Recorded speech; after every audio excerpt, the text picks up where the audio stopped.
I know what you're thinking. She's lost it. Look at her. In her curlers and her house coat. Yeah, she's losing it.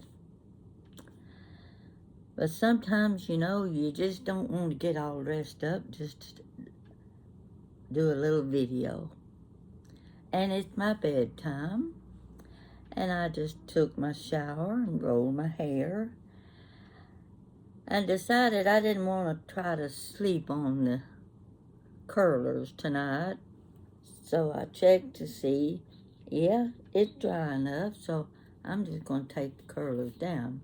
I like these red glasses with this pink robe.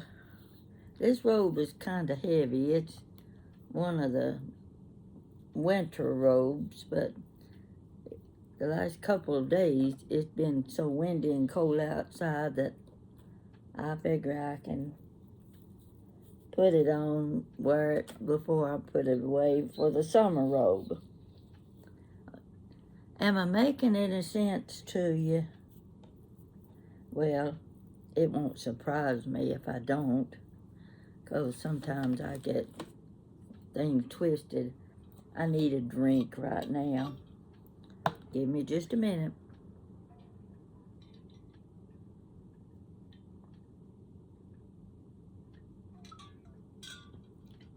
That Dr. Pepper tastes good.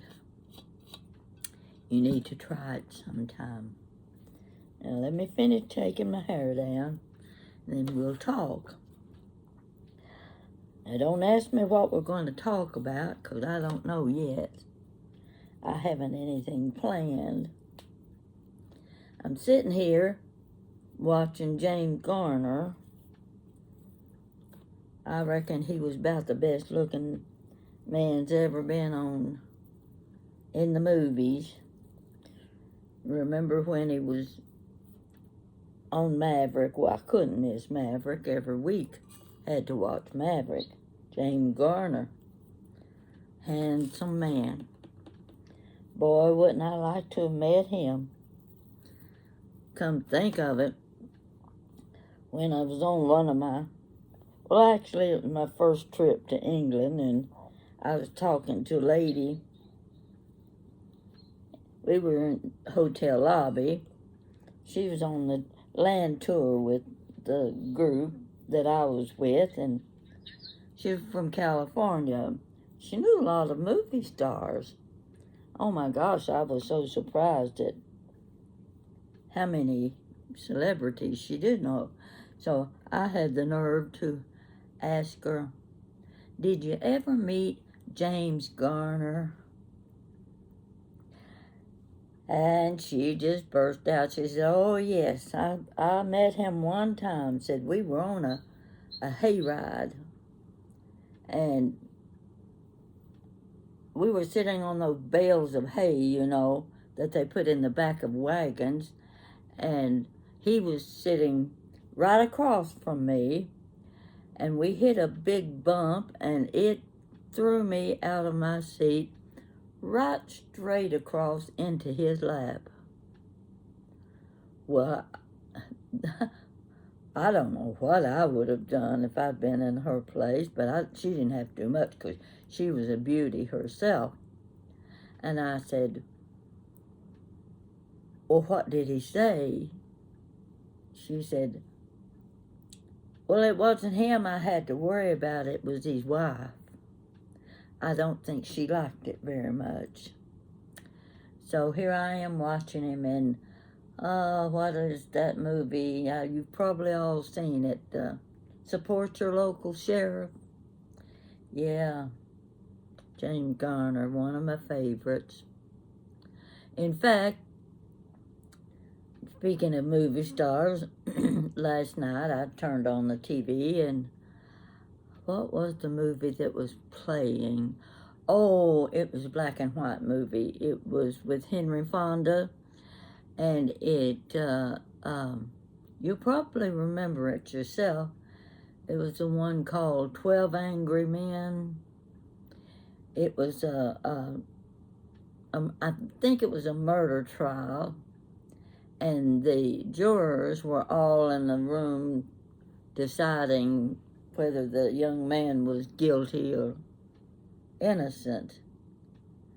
And it went around the table showing the different men in the room, and I recognized most of them. I'd seen them in movies. Some of them I can't even remember their names right now, but I said, oh my gosh, that's John Feldman.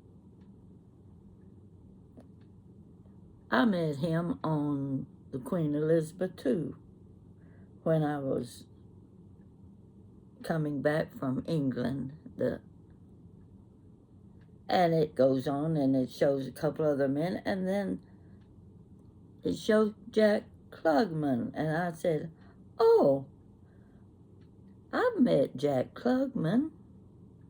He was here doing a play at the Opera House several years ago.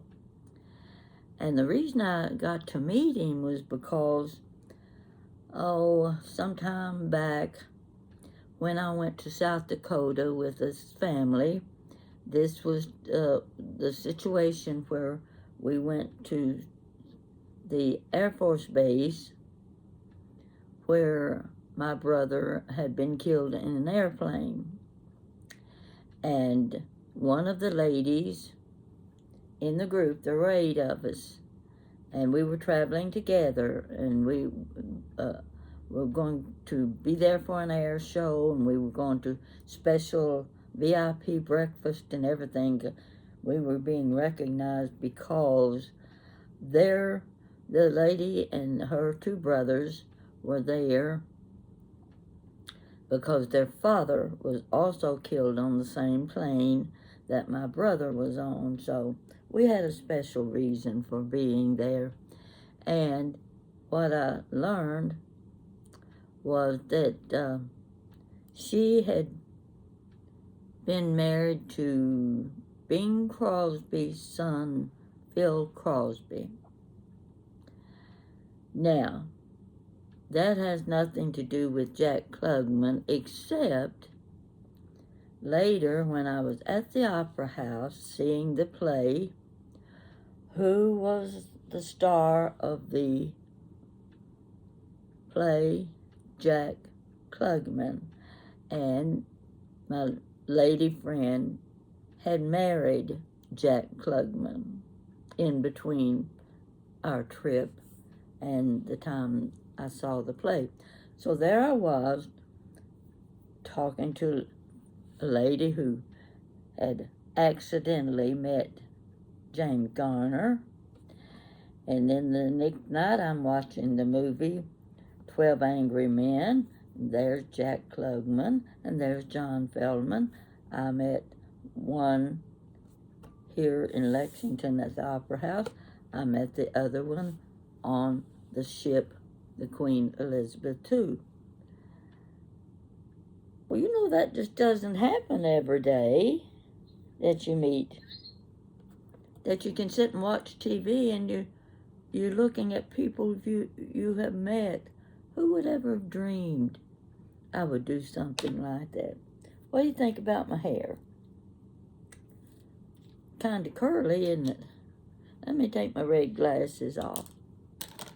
Now, I don't have makeup on because I don't take a bath and then put makeup on if I'm getting ready to go to bed. I believe this will hold till morning. I'm going out tomorrow about noon with a friend, and I told him I would prepare a picnic lunch for us. We're going to Lexington Cemetery. That is, if it doesn't rain. We've had the threat of rain and storms and this and that for the last several days.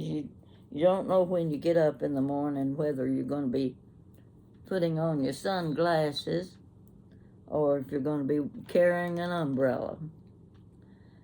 So, that takes care of my hair.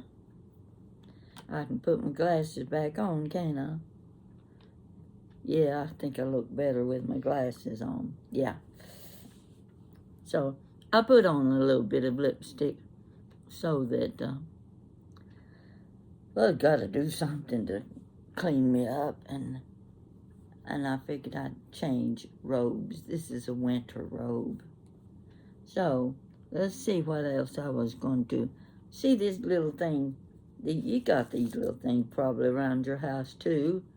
This is what I put my little notes on when I think of something that I want to talk about, because I forget it in about 5 minutes if I don't write it down. So I've got little notes around here.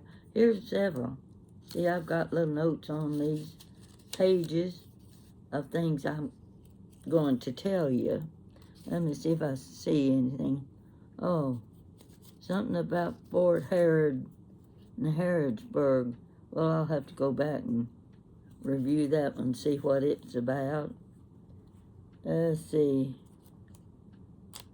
Here's one got all blotted up, and I can't tell what it says. Let's see what else I've got here. Oh, this is funny. In a way, it's funny, and in another way, it isn't. But I went shopping the other day to Home Goods, of course.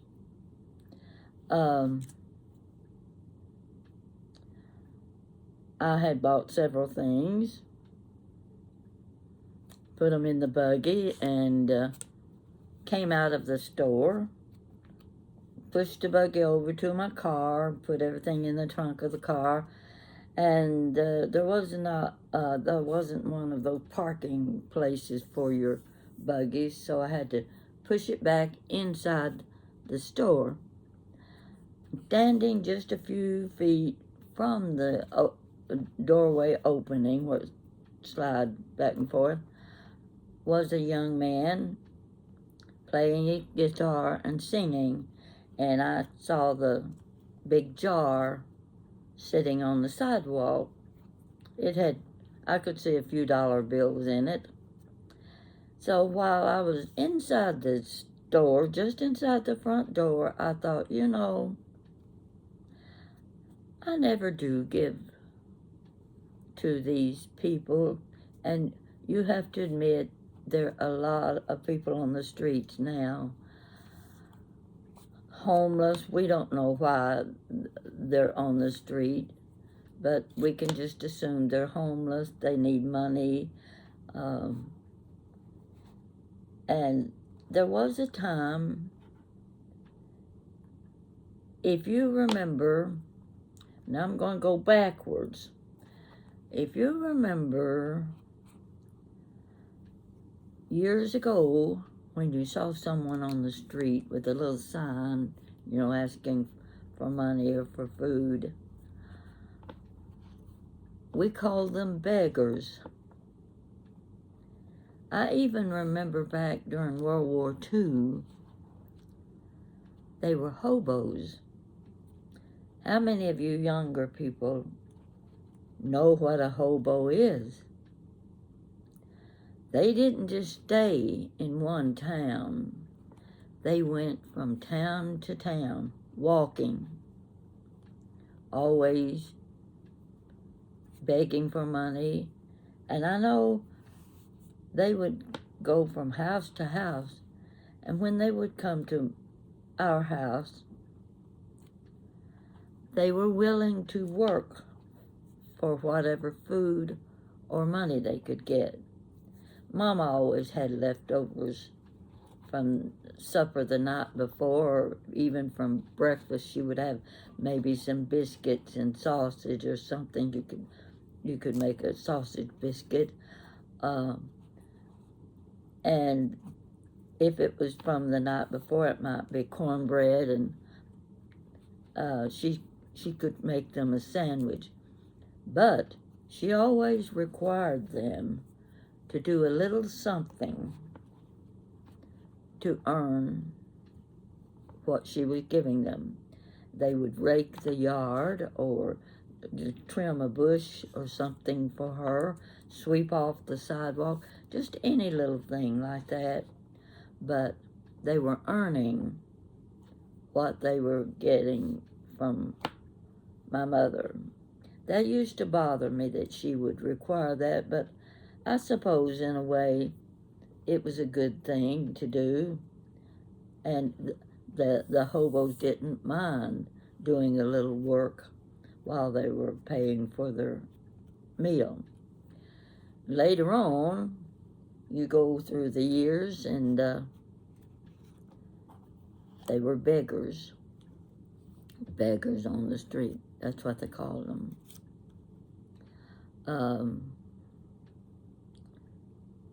Today, they're either homeless, they may be handicapped veterans, can't find work. So many of the people cannot find work. But there was a period when you would see them on the street and people would say, "Oh, I wouldn't give money to them because all they'll do with it is buy drugs." Now, you heard that a lot. I know you did, because I heard it too. And people would withdraw from handing $1, $2, whatever, because they felt like if I give them this money, they'll go buy drugs with it. Well, you don't hear that today. Today, they're homeless. They can't find work. They have no place to live. We don't know what the situation is each time we see someone holding up a sign. Well, that brings me to when I came out of Home Goods, and before I left the buggy there, I thought, that young man is out there, he's singing, he's playing his guitar.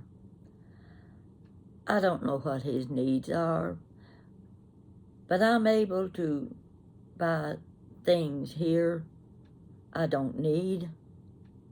I'm buying them because they're pretty and they make me happy.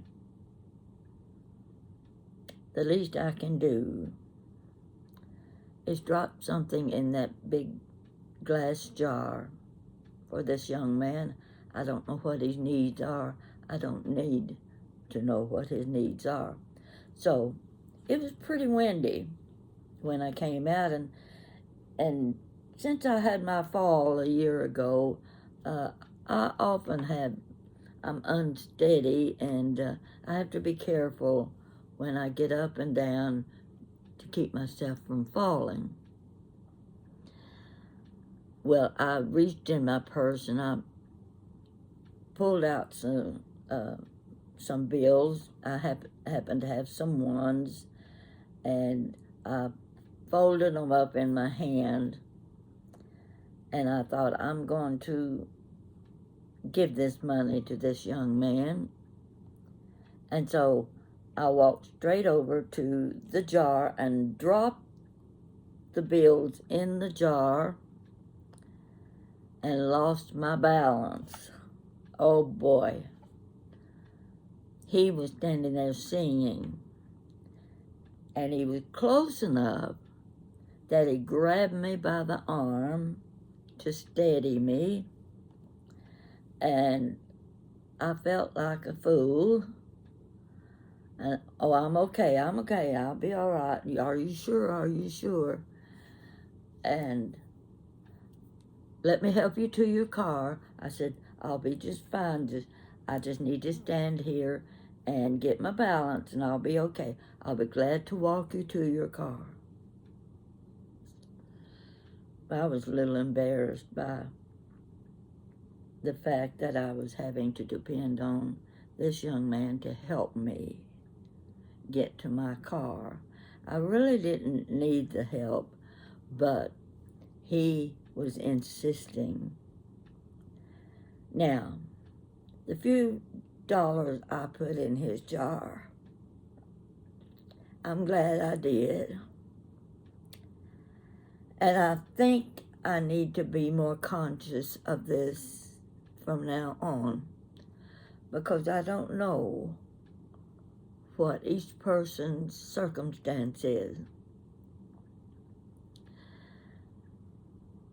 Some of them may be driving a new car and have parked it somewhere, and this is their way of making a lot of money. Well, I didn't know they made a lot of money. I never figured they'd make very much at all, maybe enough to buy their dinner or go into a store and they might find a t-shirt or something at Goodwill they could wear. But other than that, what little money I would give them wouldn't amount to enough to buy a meal or a t-shirt. But I felt better having done it.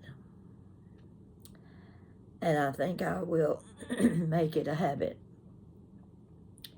because I don't know their circumstances. They don't know mine, and they don't need to know mine.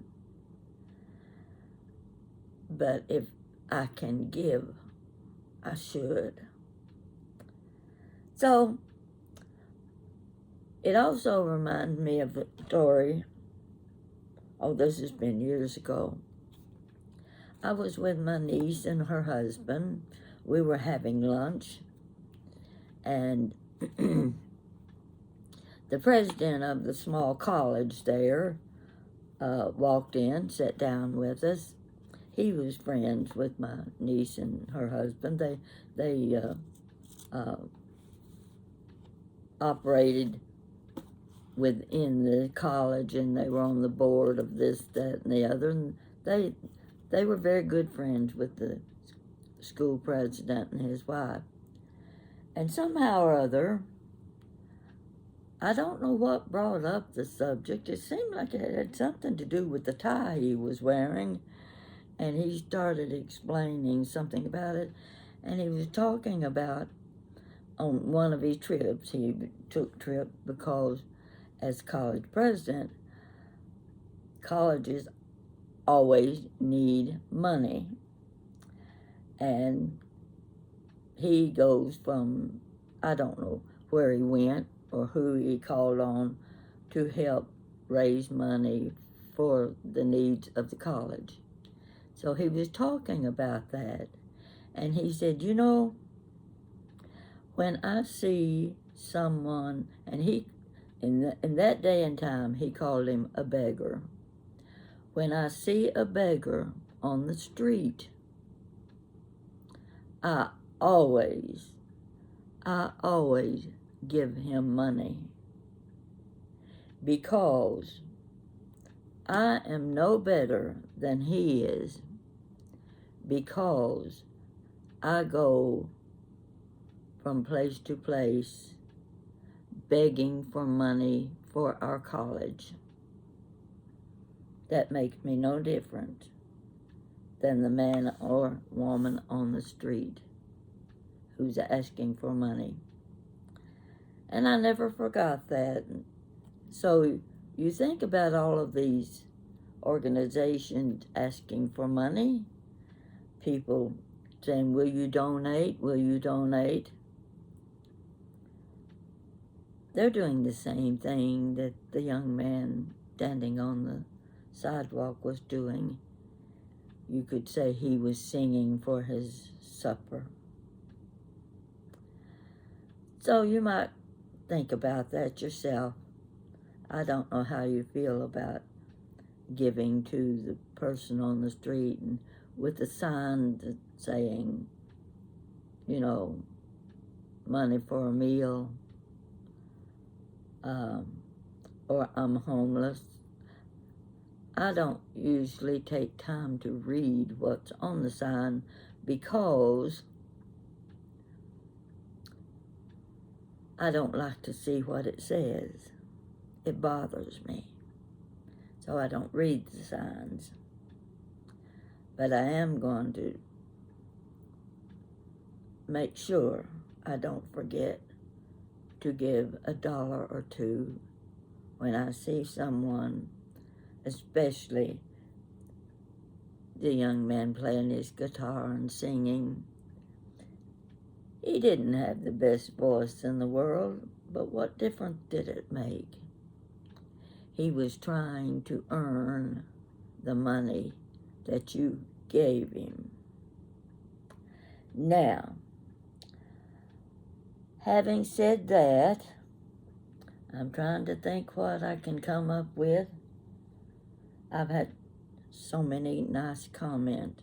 Now, I'm going to tell you this, and I want you to listen to me. I've been saying I've got a birthday coming soon. Now, I'm not saying that to get something, a birthday present. I do that just to tease you and say I'm going to be 89 years old. It's just to tease you about I've got a birthday coming. I don't want you sending me gifts. I don't want you sending me cards.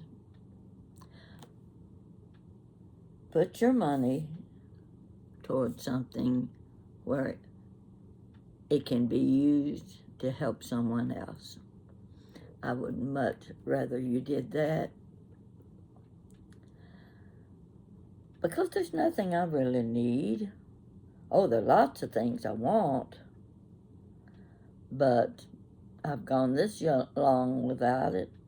Oh yeah, I'd like to have that new Corvette I saw at Lexington Cemetery one time. Woo! Prettiest thing I ever looked at. Bright red Corvette convertible. I wanted to get pictures of it, but I couldn't stop my car and get out of the car so I could take pictures. But that's just a silly little thing I'm saying to say, sure, there are things I want, would love to have, but I don't need. And you can take whatever money you would be spending on birthday cards and birthday gifts and give it to someone who needs it. That would please me. So, as a matter of fact, today was April 1st. One more month. May 1st is my birthday. I always said I was born on May Day. Yeah, it was like it was a special day. May 1st, May Day, Pat's birthday. 89 years old. No, I don't feel 89.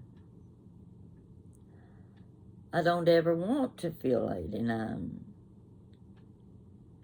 And I've been very fortunate in having good health, and I was more than fortunate a year ago when I fell on my head. That was a very traumatic situation, and I wish it on my worst enemy.